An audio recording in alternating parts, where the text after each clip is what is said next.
I chose to have the Whitsundays as part of the Discover Australia tour because it's where I had to overcome two extremely large personal fears: fish and seasickness.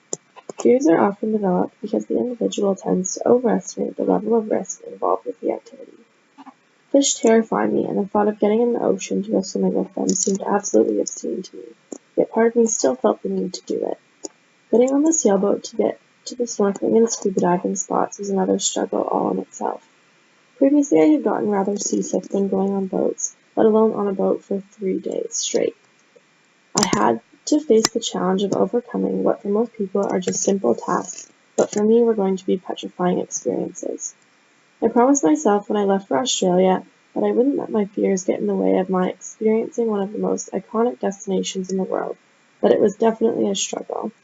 I found that the more I successfully handled the situation, the more confidence I developed, and the less vulnerability I experienced. Once I built up the courage to go snorkeling for the first time, getting in the water the second time became much easier. The increase in self-esteem and confidence resulted in a decrease in the perceived level of risk associated with the activity. I finally realized that fish weren't so frightening. In fact, they were more afraid of me than I was of them. I don't think that I would have been able to get on the sailboat had the staff not assured me in their competency prior to disembarking on the trip. I was able to learn to trust the instructors, which allowed me to overcome my fears.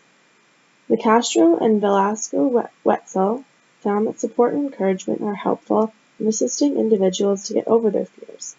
My friends didn't realize how much it helped knowing that they were by my side the entire time and willing to help should I need it. By identifying and sharing my fears with the staff and fellow travelers, it allowed me to help myself overcome my fear of sailing and being surrounded by fish.